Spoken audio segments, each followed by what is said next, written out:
But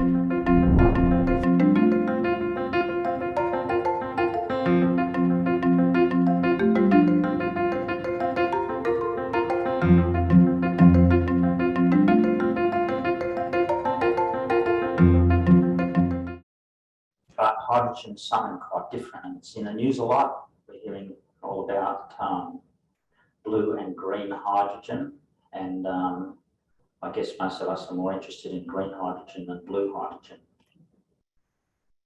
So I don't think I've got much more to say except to say hello and welcome, and it's terrific that you could come and speak to us, and we're really looking forward to what you've got to say, and at the end we'll have some time for some questions, and we'll see how we go then. So thanks, Fiona. Thanks a lot.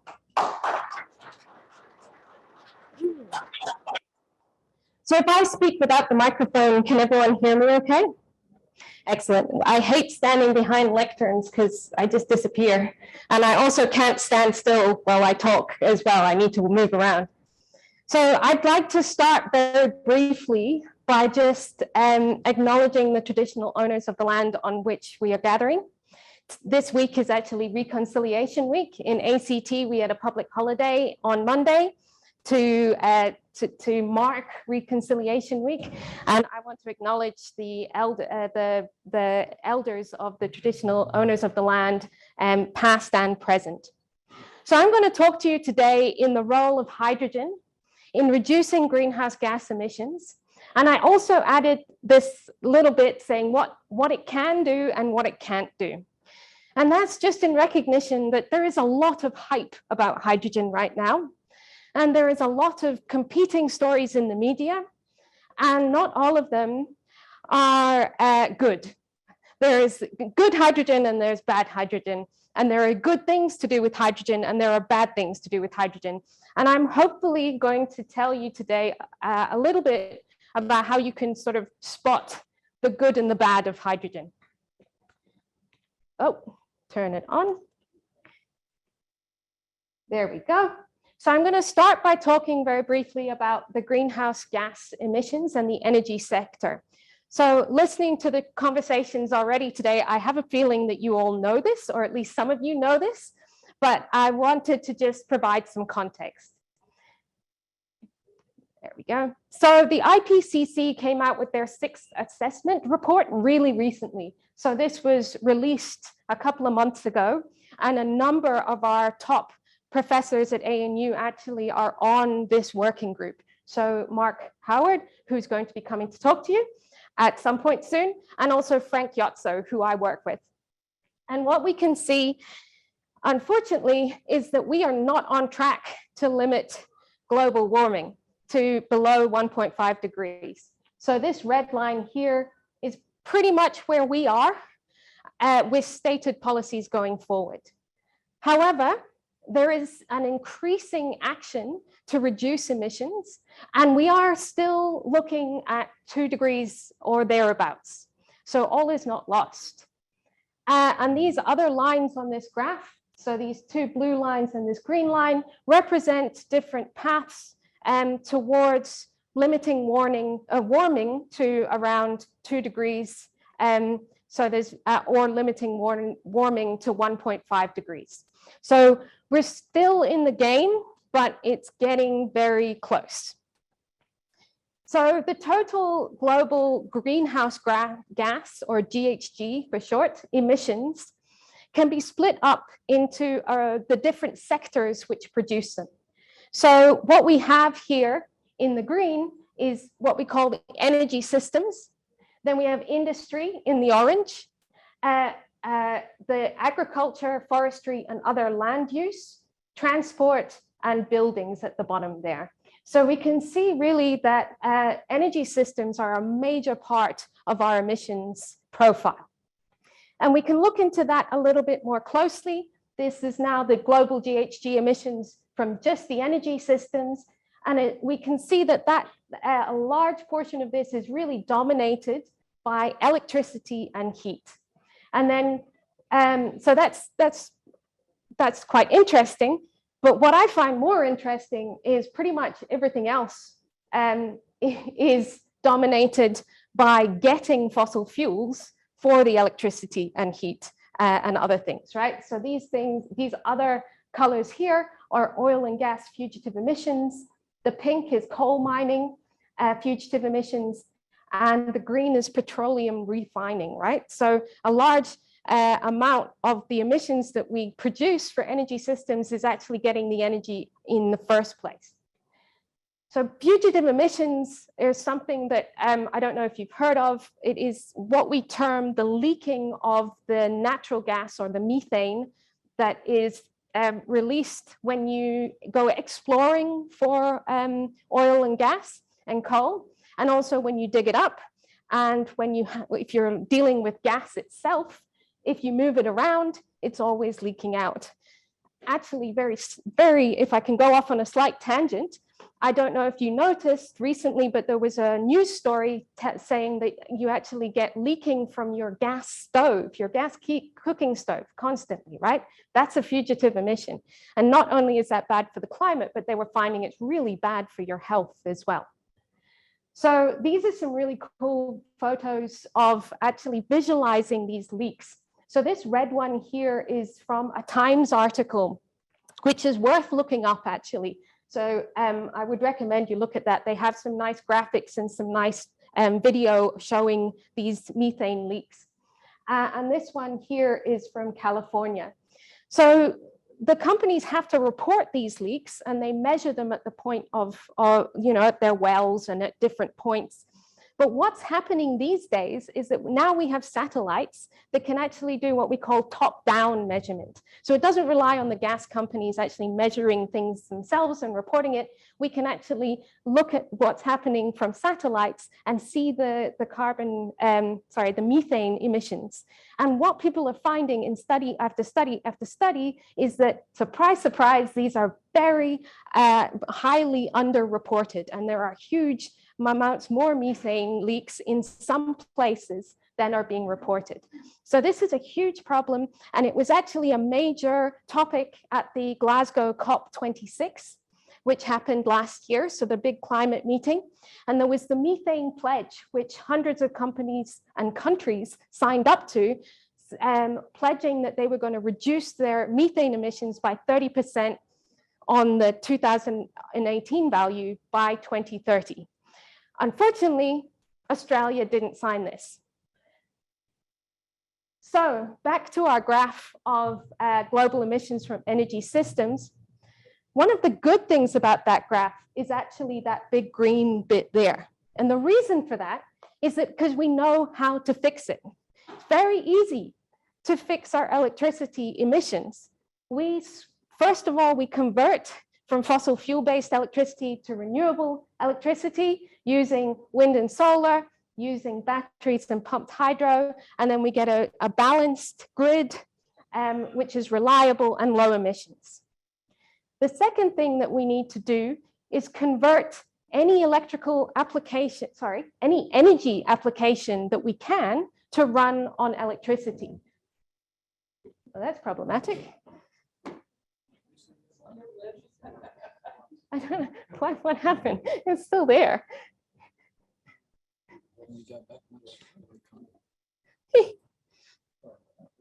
Oh, there we go.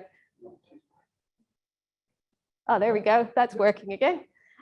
So, for example, replacing space heating that we use, gas-powered space heating, so radiators, things like that, with heat pumps, which run off electricity. Using electric vehicles instead of fossil fuel powered vehicles, so petrol and diesel, and using things like induction or electric stoves in place of gas stoves. So these are things that the technology has been around. We've perfected them, we've ramped them up, they're at scale, they're getting cheaper, we know how to do this. And in fact, these are a series of graphs, again, from this IPCC report. And you've got the from 2000 to 2020 on the bottom, and the cost per megawatt hour of photovoltaics. There's a beautiful steep decrease that's happened over the last 20 years, which is just spectacular. Onshore wind is already low and reducing. Offshore wind is a bit more complicated, but it's starting to really get that reduction happening in the last sort of 5 years. Concentrating solar power, which I won't really go into, but that's also dropping, and electric vehicle batteries are falling really, really rapidly. So this is all good news, right? And there's a whole other set of graphs showing the uptake of these things with the lines going in the other direction, right? We're rolling them out. It's fantastic. So we know how to do electricity. However, there's a bunch of other energy sector emissions. You'd think I would be able to say that really clearly now. I've been talking about it for years, that can't be as easily dealt with. So this again is another graph of global emissions by sector. This is the power bit here. We've got industry, we've got buildings, and we've got transport. And there are these cross-hatched bits here that show up in industry and in heavy transport, so freight. And these are sectors that we can't easily electrify. So we can't necessarily electrify a 747 jet, that we don't have the batteries. We're very likely never going to have the batteries because the weight to energy ratio just doesn't work. The physics doesn't work, right? And there's a whole bunch of industry that's in that same boat. You can't electrify steel making because of the quality and the temperatures involved and the type of reactions that you need to run. So what do? And this is where hydrogen comes in. So why hydrogen? This is the only bit of chemistry that I'll show you, I promise. So hydrogen is really interesting because you can start with hydrogen and add oxygen and react them together by burning them or by combining them in some way. And then you get water. And if you do that, if you do that, you generate energy. If you start with water and split it to hydrogen and oxygen, you need energy to do that process, but you can actually make hydrogen from water. And none of this has any carbon molecules in it at all. So this whole cycle is what we call carbon-free. This table on the bottom here is a bit busy, I apologize, but the interesting bit is here. So hydrogen has the density of 1/10 of natural gas. It's got the energy per unit mass of 3 times that of gasoline.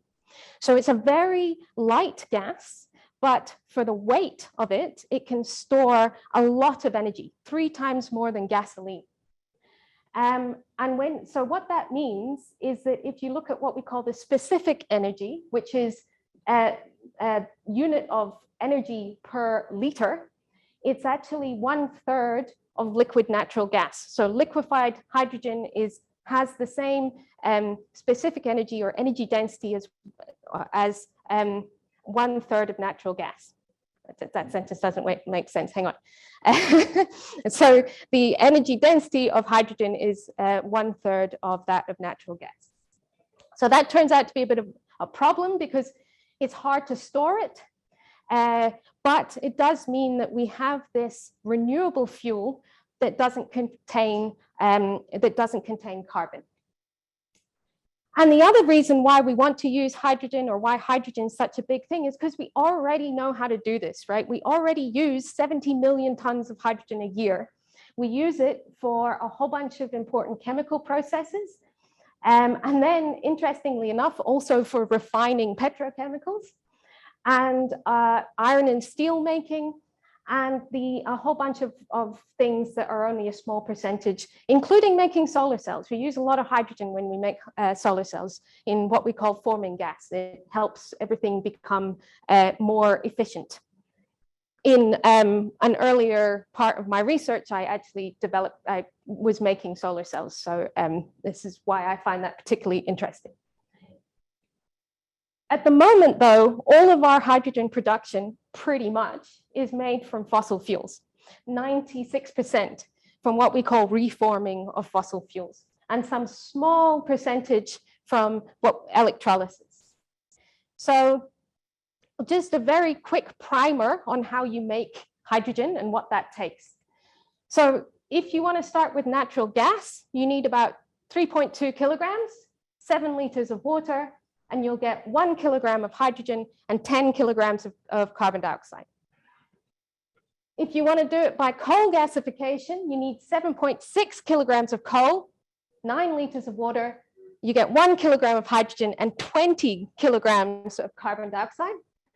And then even worse, if you want to do it with electrolysis, with electricity from the grid, with the emissions intensity of the average emissions intensity that the grid has worldwide, you actually get 25 kilograms of carbon dioxide per kilogram of hydrogen and 8 kilograms of oxygen. So all of this is pretty awful, actually, right? There's lots of very bad ways to make hydrogen. But hydrogen is really, really important in industry. And the reason why we make it, well, one of the main reasons why we make it is because we use it to make ammonia. So ammonia is a critical component of fertilizer. And you essentially start with either coal or natural gas. I'm using natural gas here as an example. You combine it with nitrogen in something called the Hazer process. And you get ammonia, which is then used in a range of industries, but most importantly in fertilizer. So it was Fritz Haber that invented this back, a century ago. He won the Nobel Prize for Chemistry. He was credited with preventing the starvation of billions of people over the years because we increased food production so much. However, if ammonia production was a country, it would have the same emissions as South Africa. It's a huge amount of emissions that come from the production of ammonia. 2% of all global emissions from everything comes from ammonia, which is a huge amount. However, you can make it with no emissions, very simply, just by changing the electricity. If you use wind and solar, you can get zero emissions hydrogen, and you can then your only byproduct is oxygen, which is actually a really useful commodity, can be used in the purification of water, of wastewater, in the treatment of sewage, can be used in hospitals and things like that as well, and a whole other range of industries. So this is actually what an electrolyzer looks like. These technology is already been around since the 1970s. We're very good at electrolyzers. This is not a new technology, but up till now, they've been very niche. There's only a few factories in the world where they would be using an electrolyzer to produce a little bit of hydrogen for whatever process they need to run. So it was the kind of thing that if you needed an electrolyzer, you'd call up Siemens or Bosch and say, can you purpose build me an electrolyzer to this size to fit in my factory for this thing, right? It's not a mass produced commodity. So this is the historic capacity of deployed electrolyzers. So we talk about them in watts. So like solar cells, right? You talk about an 80-watt panel, you talk about a 10 megawatt electrolyzer. It's just the power that it can run at. So it's worldwide, we've got about 70 megawatts of electrolyzers at the moment. That's not a lot at all. And that's because it's been a niche product. But you can see over the last 5 to 10 years, it's really been starting to ramp up. And and that is the key to the hydrogen economy. How quickly can we ramp up electrolyzers? So I'll talk about that again in a little bit. Unfortunately, I shouldn't say unfortunately, there is another way of making low emission hydrogen. And this is by taking our fossil fuel routes and applying carbon capture and storage. So in this method, you manage to capture some of those emissions that you produce and you pump them underground. So carbon capture and storage, again, not a new technology. And there's some good scowls in the crowd. I feel I'm talking to my target audience here. It's a mature technology. It's been around since the 1970s. It's been used primarily for oil extraction. So what we call enhanced oil recovery. So you take your carbon dioxide that you've captured, you compress it, you force it underground and push the oil out on the other side, right? So this is not being used as a carbon dioxide reduction technique. It's being used as an oil recovery technique. The economics are very, very challenging if you don't do enhanced oil recovery. They've been trying to save coal-fired power stations for 20 years using CCS. And they've consistently failed no matter how much money has been thrown at them by people that really want to keep using fossil fuels.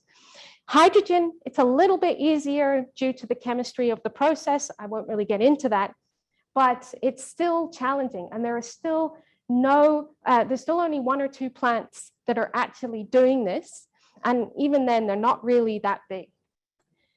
The other problem, and in my mind, the biggest problem is that what we call the capture rates. So how much of that carbon dioxide you can capture varies really, really highly, from 50% to 80%.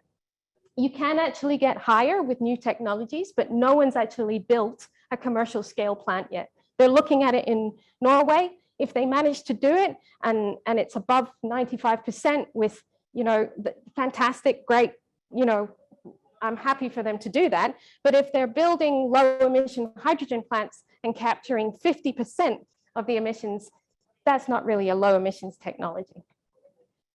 The other point that is important to make is it doesn't stop those fugitive emissions because you apply the capture and carbon capture and storage to the chimney. You're not applying it to the supply chain from the gas and the coal. So you still have the fugitives. So we did a bit of work in this, and this is a graph of emissions intensity. So the kilograms of carbon dioxide per unit of energy. So this is what happens when you just burn black coal. And the bit on top there is the bit associated with the fugitive emissions. If you make hydrogen from black coal, if you make hydrogen from black coal, this is your emissions.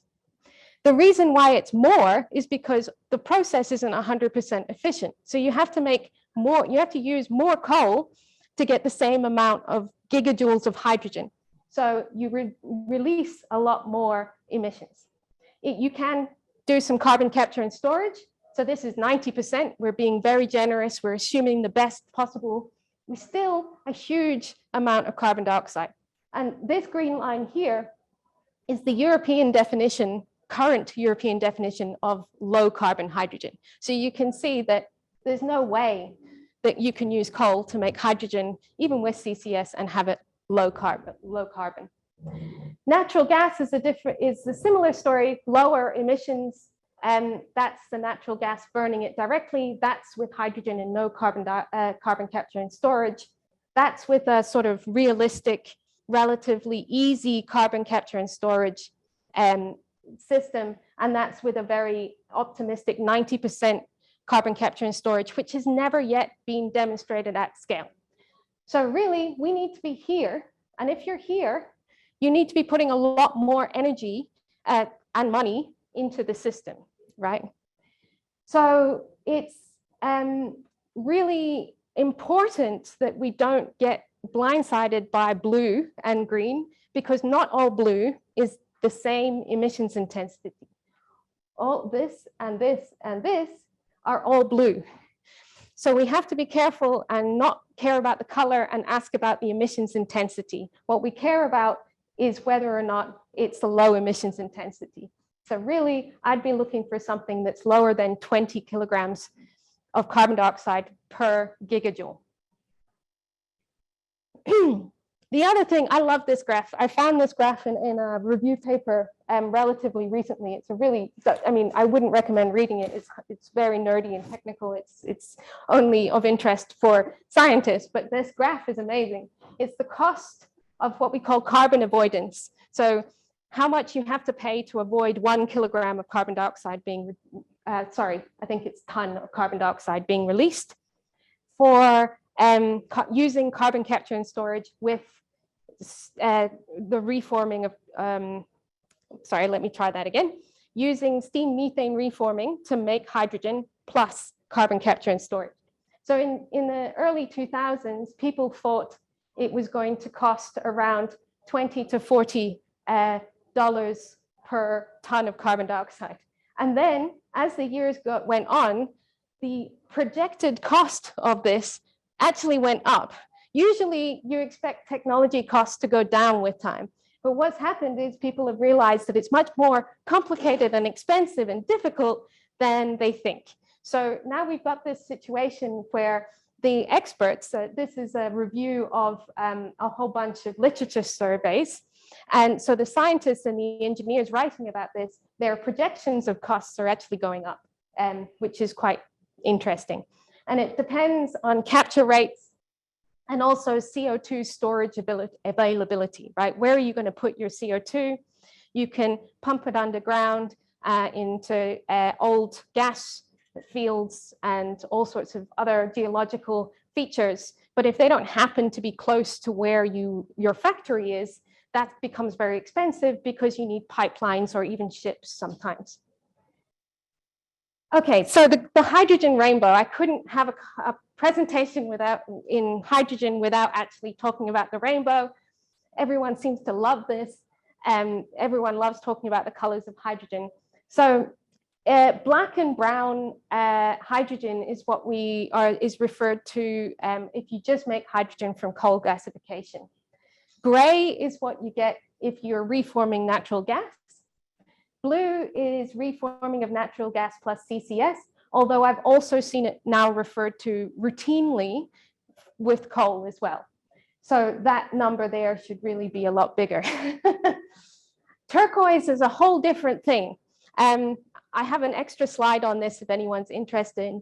I wouldn't normally mention this, but it's actually being commercialized in Australia. It's called the Hazer Process. So it's a completely different way of making hydrogen from natural gas. And the interesting thing is it doesn't release carbon dioxide, it releases carbon, solid carbon.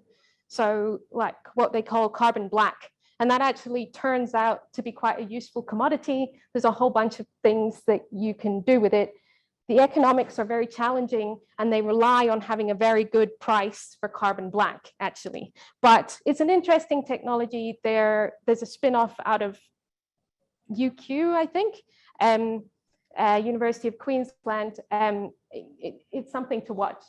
Green is obviously electrolysis from renewable energy, and the nuclear energy people have got into the mix as well, and they have pink hydrogen, which is what you get if you use it from nuclear energy. Okay, so this is another graph that we developed recently. So this is the cost of hydrogen for a range of different production techniques. So this is with gas, with coal, with and without CCS. This is electrolysis, so green hydrogen in the present day, and this is electrolysis in the future. So the length of these bars is the statistical spread. This was done by reviewing a bunch of literature studies. So what you can see is at the moment, green hydrogen is more expensive by far than any fossil fuel process. However, it's going to get cheaper very quickly. And this is what I was talking about earlier. The cost of electrolyzers without any change in the technology is going to come down. And it's the law of the widget, I like to think of it. So a widget is anything, solar panels are a widget, right? So solar cells used to be really, really expensive until they opened a bunch of factories and started manufacturing them at scale. And they would set them up and just pump out solar panels at a great rate of not these single widgets that were all identical. Electrolyzers are becoming widgets. So the size that people are talking about used to be 10 megawatt. I met someone a couple of days ago. They've just opened an electrolyzer factory. They've gone for 20 megawatt. I'm not entirely sure why, but I plan to find out. He wasn't telling me. And this here is what we call a learning curve. So this is the cost of hydrogen, and this is what they expect the costs to come down under two different sets of assumptions. But the message is that cost is going to come down, and it's going to come down fast, and it's going to start undercutting all the technologies, the other fossil fuel technologies. And that's fantastic. However, there is a bit of a problem there, and that's the speed of it. So what we're worried about is if you put all your money into blue hydrogen, and say the government put $300 million into CCS, for example, they would, and you buy all of this kit and you set up all the factories, and these plants last for 40 years. So you're going to be locked into using fossil fuels for another 40 years. No matter how good your carbon capture and storage is, you've got your fugitive emissions and you've got some residual emissions. So there's this risk of lock into fossil fuels if we don't think ahead and plan for a future where green hydrogen is going to be cheaper. Oh, I thought I put that in. I missed one picture. However, there is already, I'll just have to say it, not show it, I'm afraid, but there is already work out there showing that green hydrogen in Australia is already cheaper than blue hydrogen because of our wonderful natural resources. So this was work done not by a bunch of greeny scientists out of the universities, but actually by an energy company. So, you know, even the capitalists actually have to listen to that. Yeah, so there is hope, and things are moving very, very quickly in this space, and the cost, I can't keep up with the cost of electrolyzers. They keep coming down all the time. Okay, so why hydrogen?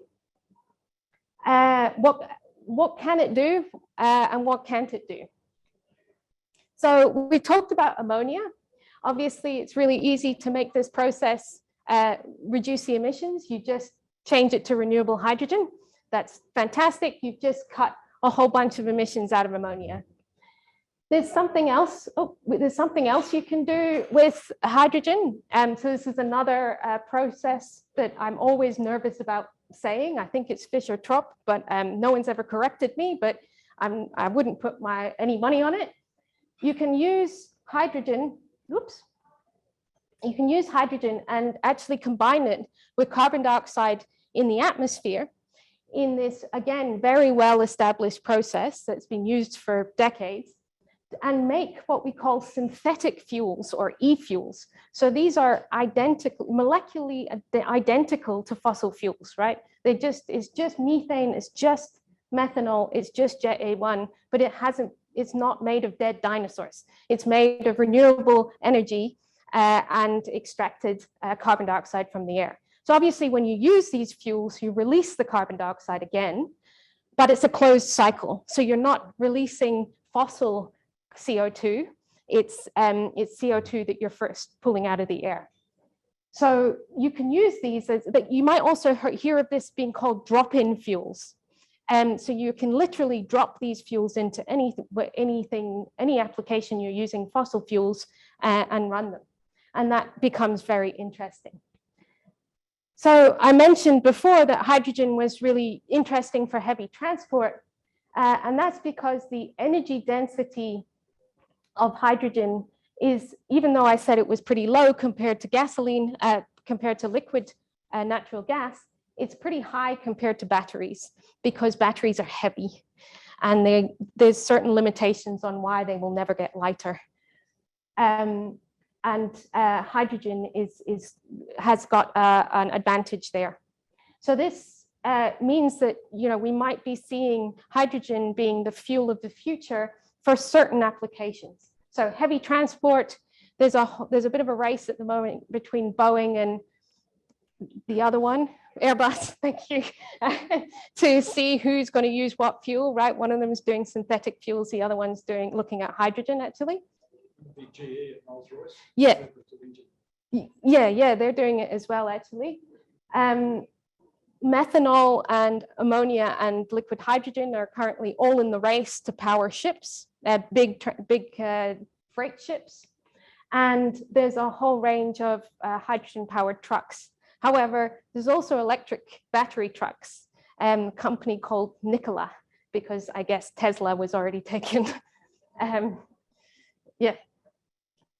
So the main thing the main bit of kit that you need to use hydrogen for electricity is something called a fuel cell. It's physically identical to a backwards electrolyzer. So you put the hydrogen and the oxygen in, you get out energy and water rather than water and energy and hydrogen and oxygen.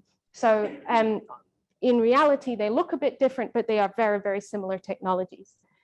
There's actually stationary fuel cells already on the market on the megawatt. So that's 1.4 megawatt fuel cell. So that would be for stationary energy storage.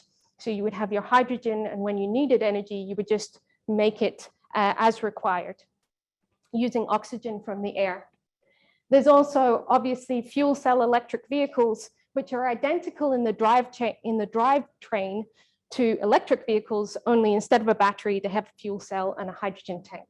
So that's a very, very flashy one that belongs to a car like that. I couldn't, I'm sure it doesn't look quite like that in a Nissan Leaf, but it's the same idea. Hydrogen can also be used to make green steel. So this is a huge deal.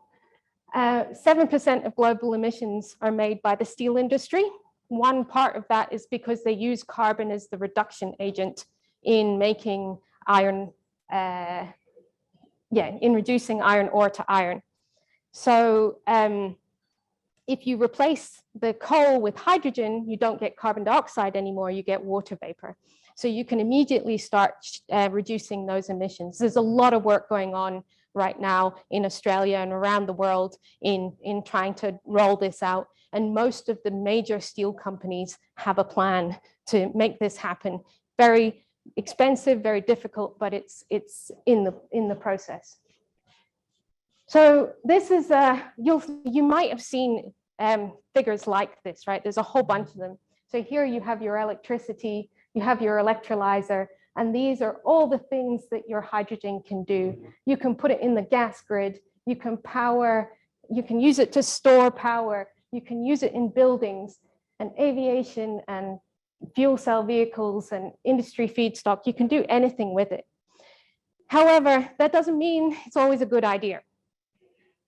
So hydrogen for energy storage. This is, these numbers are efficiency, right? So you start with renewable electricity, you have 100% of your energy, you turn it into hydrogen, you lose some of your energy, you're now down to 73%.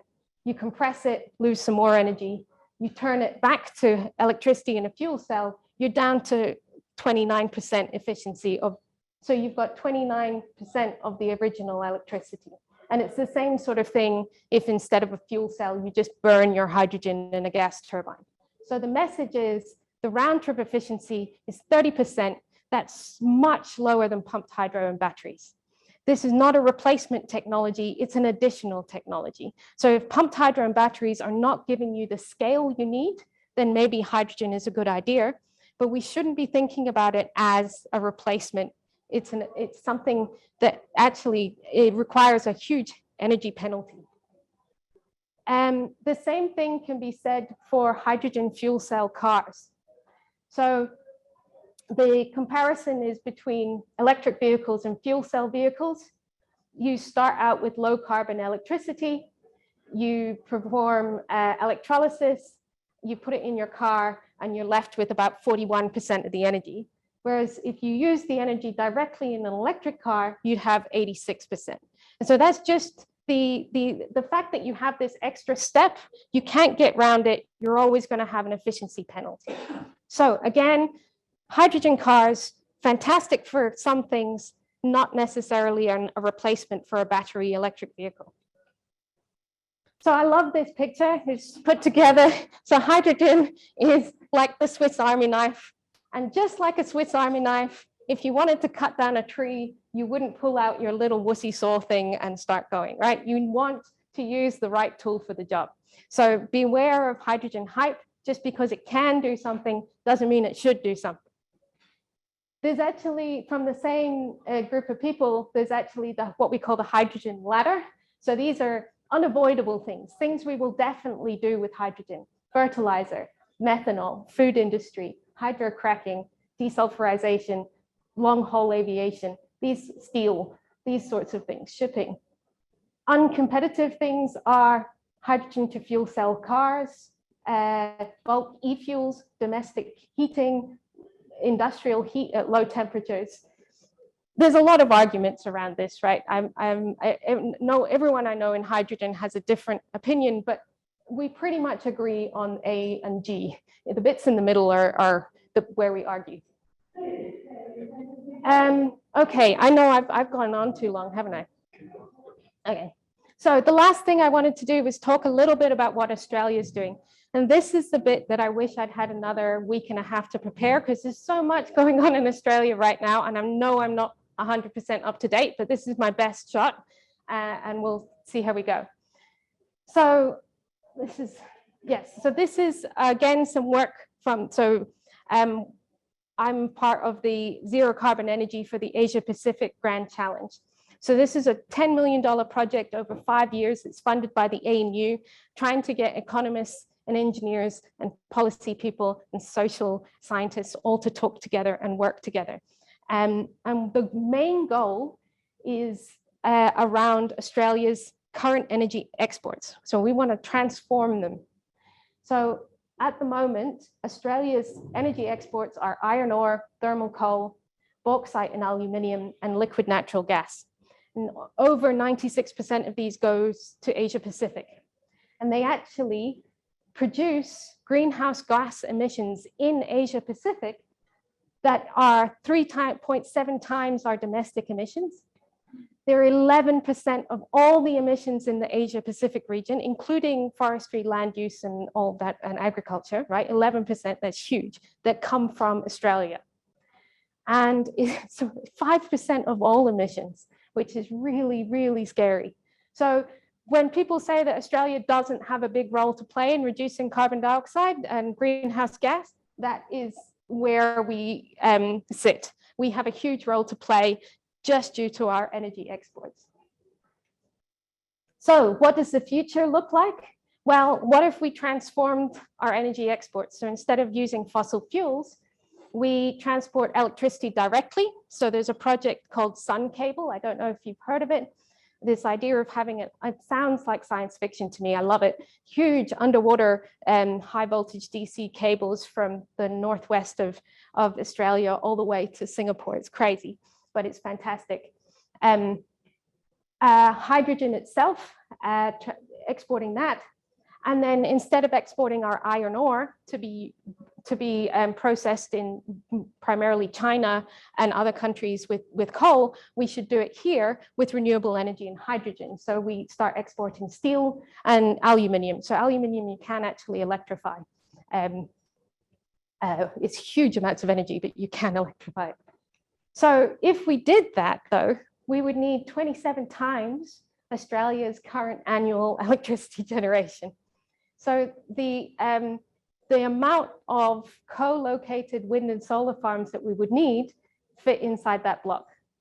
So it's 2% of our land mass, which is a ginormous amount of land, right? But interestingly enough, it's much, much smaller than than the grazing land, for example. And you can co-locate these things with some form of agriculture. In fact, there's some great photographs of sheep in the shadow of a wind turbine, all enjoying the nice, cool shade that. So, you know, this is a huge number and it's a huge amount of land, but it's not a unreasonable amount of land. It's a doable number. So this is why we did these calculations, is because, you know, if that number was like 25%, then obviously you say no, but it's 2%. So, you know, so obviously I'm not saying this is easy, but I am saying that it's interesting and it's worth thinking about. So Australia has a hydrogen strategy. It's a pretty good document. I quite like it. One of the things I don't like about it is that it talks about low emission hydrogen and it includes green and blue within the same definition. There's no distinction between the two. So that for me is a huge failure. Everything else, pretty good actually. They have this idea of hydrogen hubs, which is starting hydrogen in a specific location where you would co-locate producers and users and existing infrastructure like ports and transmission networks and cut down on all the extra costs that you would need for infrastructure by having it all happen in the same place. This process has already started actually. And in fact, the New South Wales also has a hydrogen strategy. Most of the states have a hydrogen strategy, but I picked up New South Wales since we are in New South Wales. And theirs is great. they're only interested in renewable hydrogen. Obviously, from the goodness of their heart, not because they don't actually have any fossil fuels.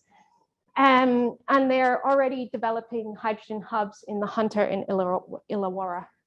And so that's this idea that we're going to concentrate all of our production use in one place to cut down on costs. There's some really interesting projects that have been funded. So at Yarra Pilbara, which is an existing ammonia production facility, they use gas and produce ammonia. They have just got a big grant from the Australian Renewable Energy Agency to set up green hydrogen production to feed into their plant.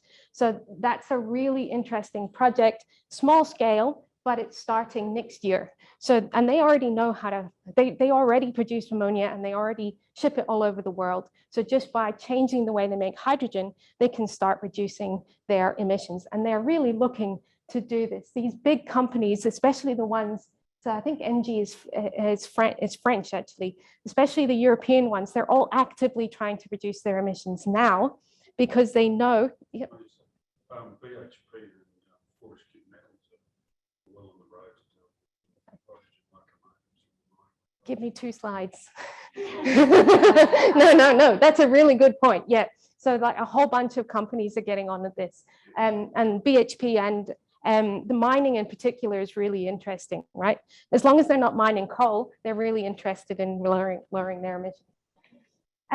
Mining. So there's the Green Hydrogen Consortium, which is made up of some of the biggest mining companies, which are really trying to reduce their emissions. So looking at making mining vehicles run on ammonia. And this is a really interesting economic case because they pay a huge amount of money for their energy already, right? Because they have to ship it to these remote locations and it's really energy intensive.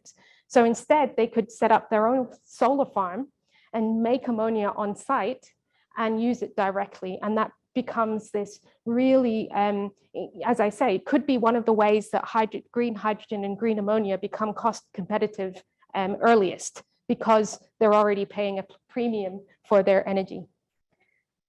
Asian Renewable Energy Hub, full disclosure, they're one of our project partners. So, but even if they didn't give us that much money, to be honest, but this is great. They're setting up 26 gigawatts of renewable energy in Western Australia to make a green ammonia to export to Asian markets. So they're already they had a little bit of a hiccup. They had some, and they didn't get past an environmental,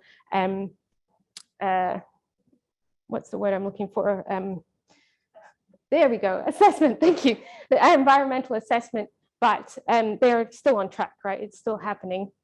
And one of the same people, so CWP, have also just opened up this plan for the Western Green Energy Hub, which is going to be 50 gigawatts. So that's going to be down in the southwest, I believe. Yeah. Yeah, it's still Western Australia. So both in Western Australia, but huge plants making renewable hydrogen and renewable ammonia for the export market.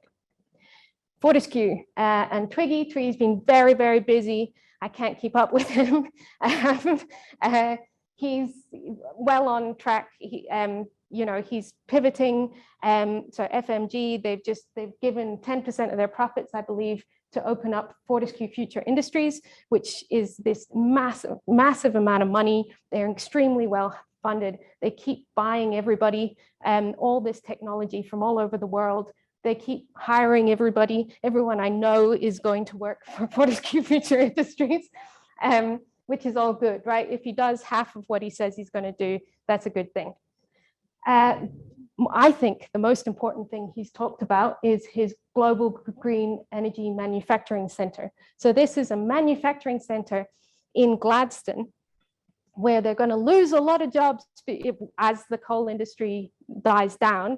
He's going to open up a facility for manufacturing electrolyzers and other things, eventually also things like wind turbines and high voltage DC cables. So pretty interesting, a whole new industry in Australia.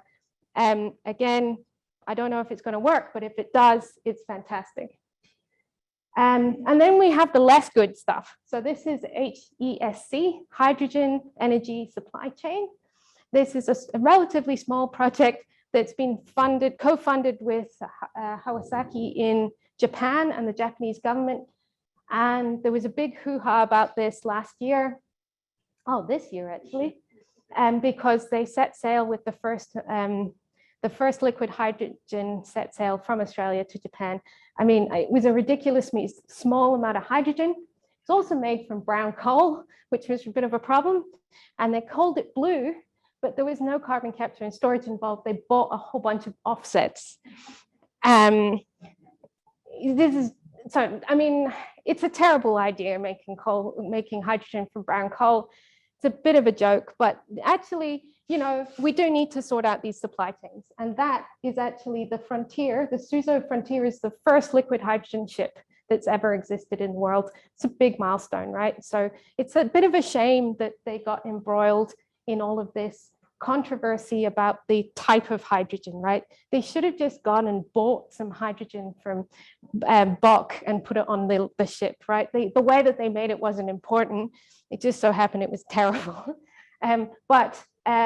You know, these are the types of things that give hydrogen a bad name. And once you lose social license, it's gone. I mean, look what happened to the nuclear industry, right? And there's good reasons why the nuclear industry is hated, but there's also good reasons for having it. But politically, nowhere in the world is going to put in another nuclear power station because it's lost social license. We don't want the same thing to happen to hydrogen.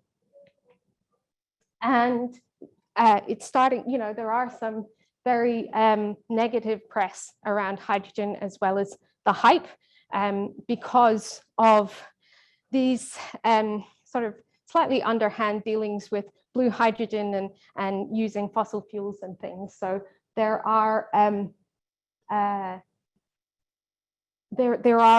some real risks involved in losing social license in this if we're not careful. Okay, so hopefully some of what I've said has been useful in kind of sorting out the wheat from the chaff. How to spot hydrogen greenwashing? What's the hydrogen made of? Do they quote an emissions intensity? Do they have any numbers, or do they just throw the word blue around happily? And if they have the word offset in there as well, that's a really bad sign. What's it being used for? You know, there's a lot of good ways to use hydrogen. If you burn it to heat your house, that's a really bad way of using it.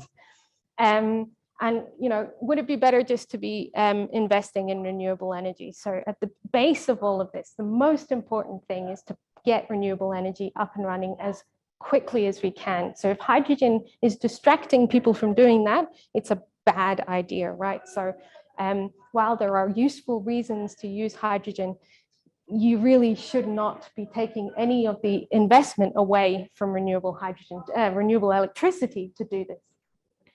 Okay, so I went a bit over, I do apologize, but thank you very much. These are some photos of my research group. So I didn't actually talk about any of my technical research in my other part of my research. We actually make devices that make hydrogen directly from the sun.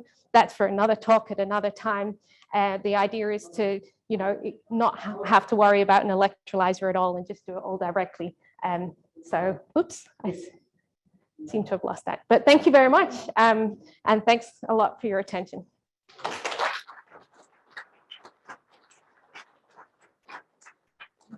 That was amazing. Really. Thank you. There's so much information there. Yeah, I know. I'm sorry. I hope it wasn't too fire hose. No, it gives us a real insight into the complexity of it and the potential. Yeah, and also we could do better with other kinds of renewable energy. Yeah. So we'll just start with people who might have questions now. So let's fire away with people who have got any questions. Fire away. Yeah. The places like this. So, well, first of all,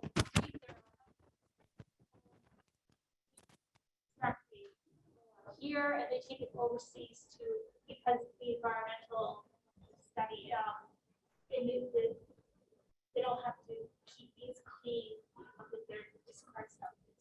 much cheaper for them.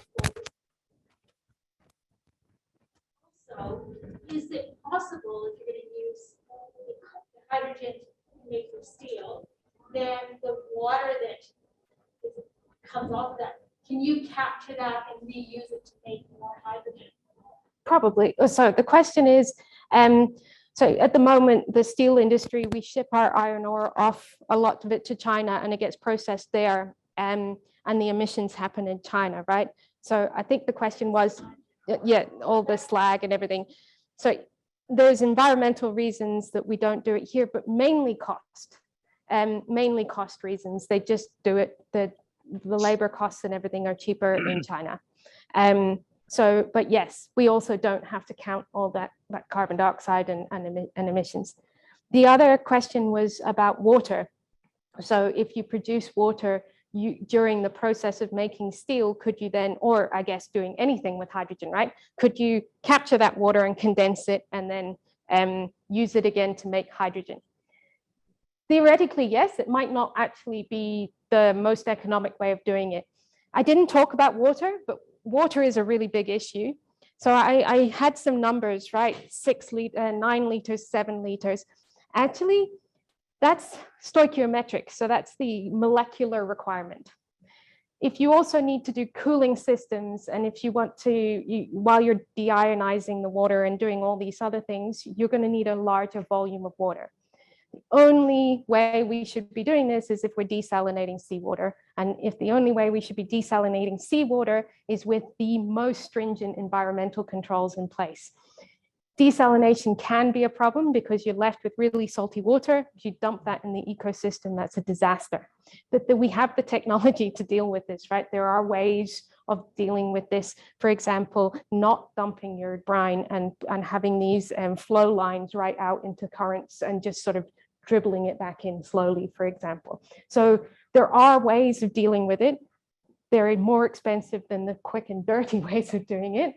And the big message with all renewable energy technology is just because it's renewable energy doesn't mean it's not bad for the environment, right? Putting up a solar panel can destroy an ecosystem if you do it badly, if you put it in a sensitive area. So we should be scrutinizing all of these projects just as carefully as we're scrutinizing fossil fuels, or actually more carefully, hopefully, than we have done in the past. So yeah, that was a long answer to your question, but. We've got quite a few questions from Zoom. I'll pass on a few of them, see how we go. One is concerned about leakage. It's a very leaky leakage of hydrogen. Yes, and is that a concern, having pure hydrogen in the atmosphere? Surprisingly, yes, this is a very new finding. So hydrogen itself is a greenhouse gas, not because, not like carbon dioxide, there's not a direct effect. Okay, this is, I'm going to show how bad my chemistry is, but it's something to do with the fact that hydrogen can react with some things that would otherwise react with methane and neutralize it. So the overall global warming potential is actually relatively high, it's 11. So we would have to be very careful about not releasing hydrogen in bulk into the atmosphere. However, when you use it, you don't have any emissions, right? You have water vapor. So hydrogen is more leaky. It's a tiny molecule. If you could remember your high school chemistry, right? Hydrogen is 2 H's. H's are very small atoms compared with something that, like methane, which is a CH4. It's much smaller. So it can actually get through joints and things much easier than methane. But that's just an engineering problem, right? And we're good at engineering problems and we already know how to fix it. It's just we need to change our systems and that's expensive. And we need standards and we need engineering controls and all of these things just take time. So there's a whole bunch of international and meetings going on. I expect they're the most boring meetings in the world where they're just discussing standards for these sorts of things, right? But they are solvable problems. Some more questions? Others here? Yes. Yeah, just back to Twiggy and what he's doing. So two questions, I guess. One is this electrolyzer hub that he's got in Gladstone. So I think I was mistakenly thinking he was going to create hydrogen there, but I think what you just said was going to create a factory to build electricity. He's also he's also making hydrogen there. Yeah. So it's not, you're not wrong. He's just doing more than that. Yeah. So that's two separate projects. They're planning on, I think it's actually green ammonia that he's made, or maybe that's another project. As I say, I can't keep up with Twiggy at the moment. So the second part of that is because I understand he's using the port of Gladstone for export, and he's signed contracts with Germany and with the UK to deliver hydrogen. I'm just a little bit confused as to why they would, seeing hydrogens everywhere, why wouldn't Germany be making their own? Why would the UK, why are we doing it here? Yep. Sort of, I don't understand why is it that there should be a global superpower based on hydrogen, for example? Yep. That's a fantastic question. And the answer is in the energy usage of the country and their potential to make renewable energy themselves, right? So Germany is a highly industrial country. They actually do a lot of industry, and they make a lot of steel actually. And their projections for the amount of hydrogen that they need to decarbonize their industry is just not possible to make in Germany or anywhere surrounding. Interestingly enough, a few years ago, they were talking to Morocco and they were talking to the Middle East. They were talking to anyone where they thought they could get hydrogen from.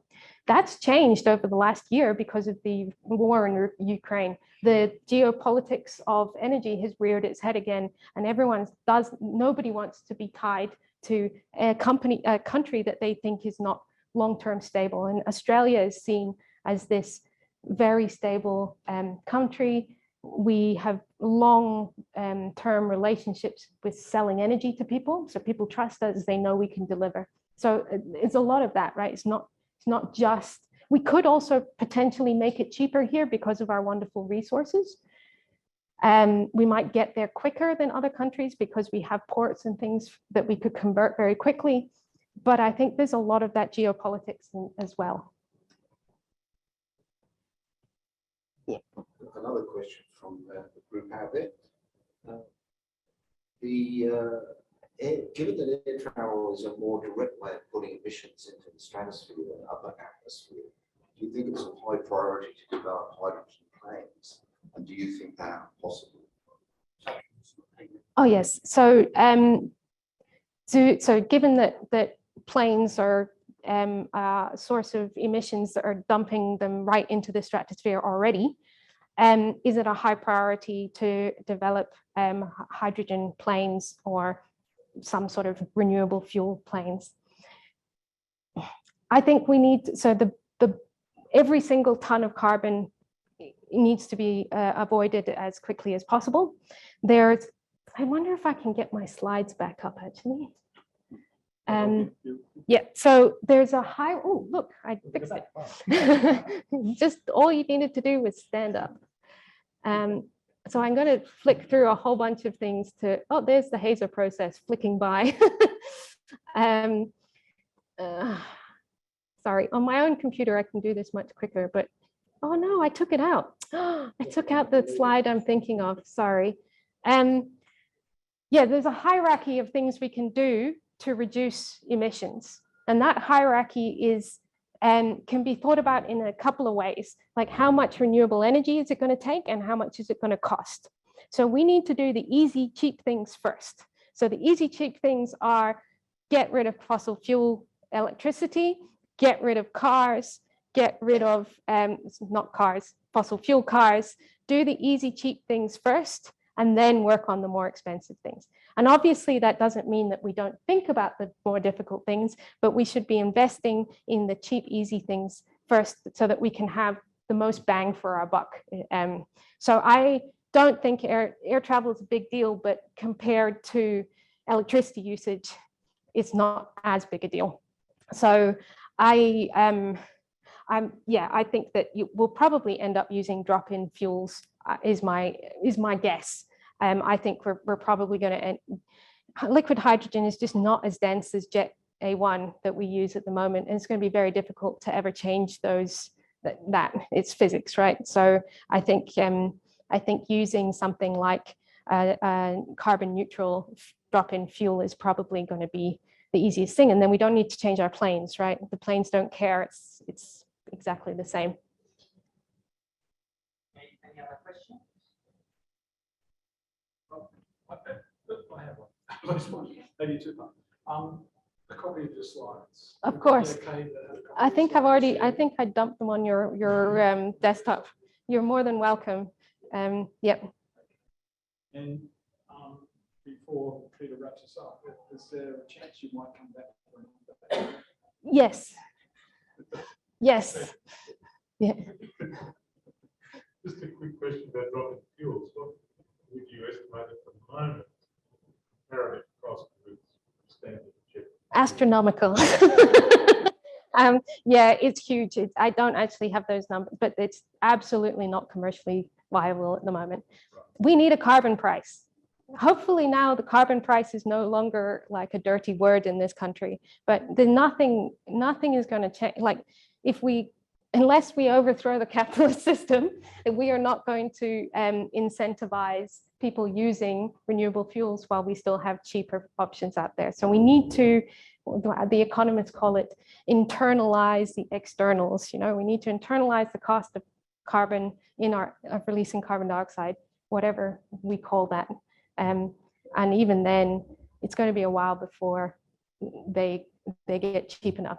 We need a better way of doing it. So Fischer-Tropsch it's been optimized for using fossil fuels, not for doing it with, I won't get into the engineering of it, but it's been optimized for burning things really at high temperatures.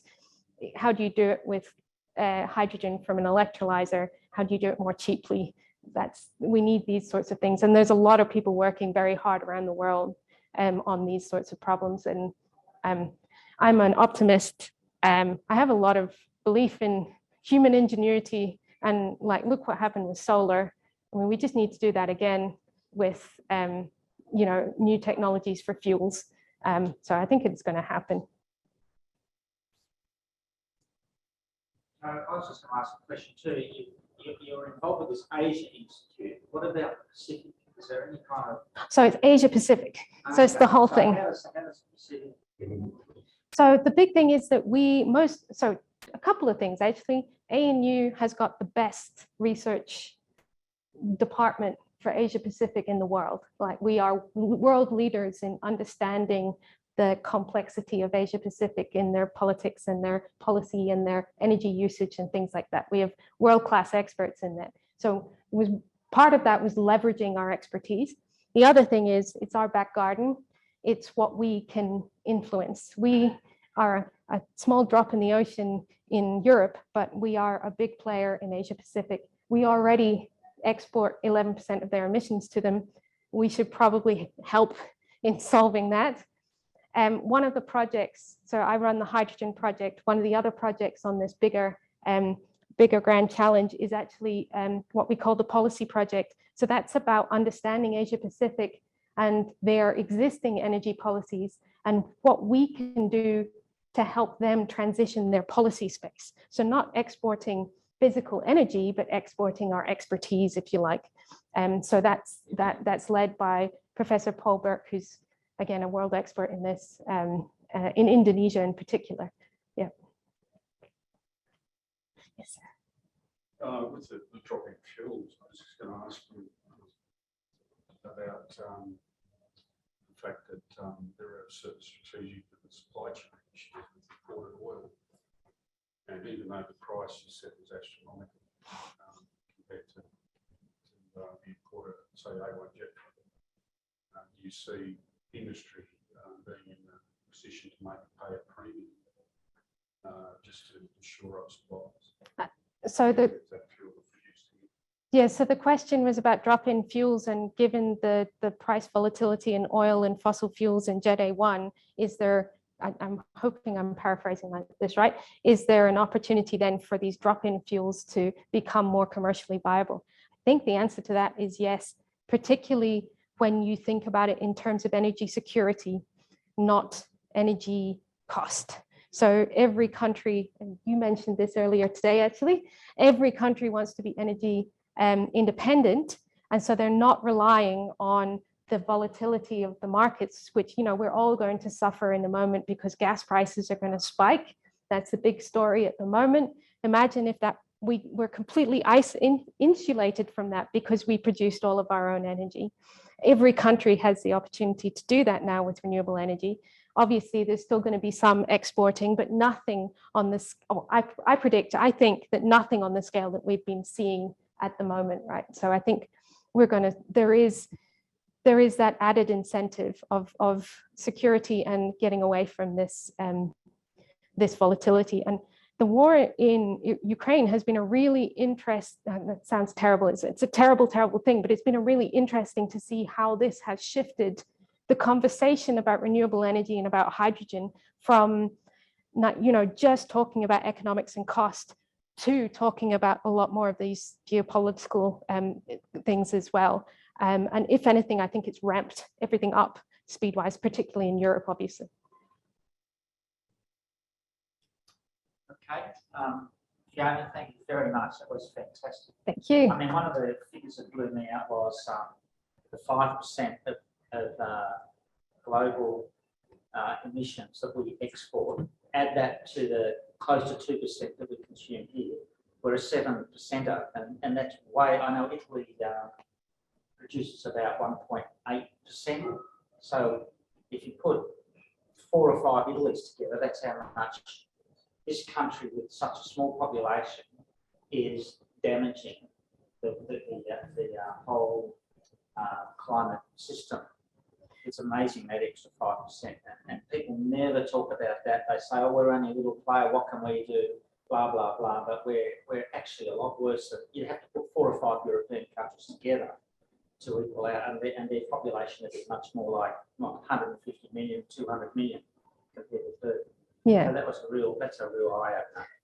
So thank you very much. I'm really glad you say that, because, you know, we did that work. It's not particularly brilliant research or scientific discovery or anything, but it took a lot of work to come up with those numbers in a really robust way that we could defend. And we went through the peer review process, and the journals were completely unexcited by it. They were like, "Well, this is trivial." But actually the media attention and hearing some of the feedback that we've got from people that aren't researchers has been really made it all worthwhile. So, yeah. That's an interesting ask question. Lots of other questions. One more question. Did the government actually come and talk to ANU and you about these things? Where did they learn their facts? The question is, those who are curious, does the government come and talk to the ANU, and where does the government get their facts from? I talk to lots of people who are government adjacent. We talk to a lot of public servants. We talk to never used to talk very much to the previous government. I recognize I'm being filmed here. I don't, you know, I do want government grants at some later on in my career. No, but we do our very best to talk to the government, and we have good relationships with the energy people in government. So there is an information flow. And in fact, throughout this project, we've had secondees from Geyser, DFAT, and a diplomat who have come and worked with us for 6 months. And my good friend and colleague Matt Stocks has recently left ANU to go work with Alan Finkel and his team. So there's people transferring in both directions. So yes, the ties are as close as we can make them, and we put a lot of effort into building those relationships and maintaining them, because it's no good us publishing this stuff or if we don't get it out to the people. But what's been really interesting actually is that we've had a lot of interest from state governments as well, and international governments. So lots of talking to ambassadors and diplomats from various places. Let's hope there's a bit of a change in the next 3 years, and there'll be a bit more attention paid to the ANU and some of the research that's been done. But Thank you, Fiona. That was Thank a you. fantastic presentation. It's really, really great.